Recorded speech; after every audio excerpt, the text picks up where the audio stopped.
Back in 2004, a building collapsed in Ramallah, my hometown.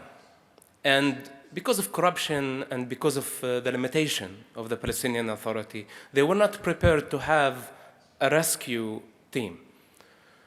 People were under the rubble, screaming, dying, practically, and people could not get them out.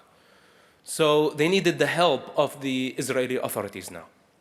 But it was during the Second Palestinian Intifada. There were airplanes, there were assassinations, there were suicide bombing attacks.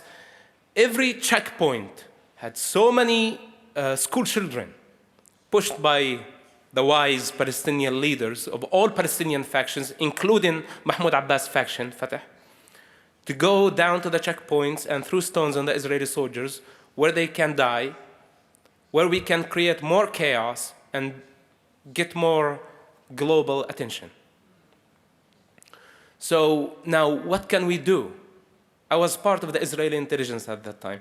And by the way, I'm sorry that I didn't take you through the chronological order of my story. We wouldn't finish today. I know why we are here. Some of you know who I am. Some of you don't. It really doesn't matter if you don't. I say what I say. It's going to take you a while to digest it. Good luck. So now, I'm part of the Israeli intelligence, and we need to see what's going on, you know, the safety of the troops. Those are people now, they're coming to rescue. They are on a humanitarian mission. So I was in the area, and the Israeli Defense Force came to protect the rescue team, and they were able to save dozens of Palestinian workers from beneath the rubble. They worked an entire day. And the Palestinian people watching.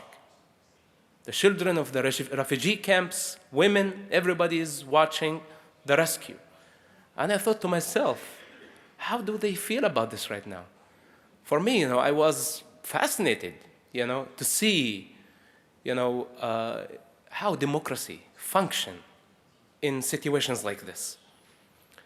You know, war is something, conflict is something. Humanity is something else. Now there is a crisis. People are dying, and we are here, not because we are Israelis, because we are human beings trying to help other human beings, regardless of what happened last night, regardless of what's going to happen tomorrow, or possibly on our way out of the city of Ramallah. And this is what I think the rescue team did not expect. What would happen on the way out of Ramallah after a one day of saving dozens of Palestinian lives? On the way out, hundreds of Palestinians said thank you to the Israeli Defense Forces and rescue team in a very special way by throwing stones, Molotov cocktails, and shooting on the Israeli vehicles for about 5 miles from the city center all the way to the checkpoint.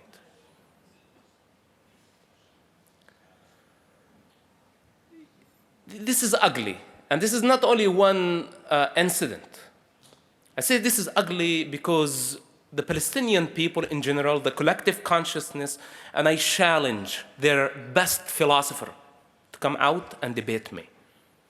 I don't like political debate, but if they have somebody who has the power and the guts to challenge my logic, to challenge my truth, let them step out. But they don't. They like to stay in gray areas, in shallow waters. This is where they prefer to be. They like the type of media like CNN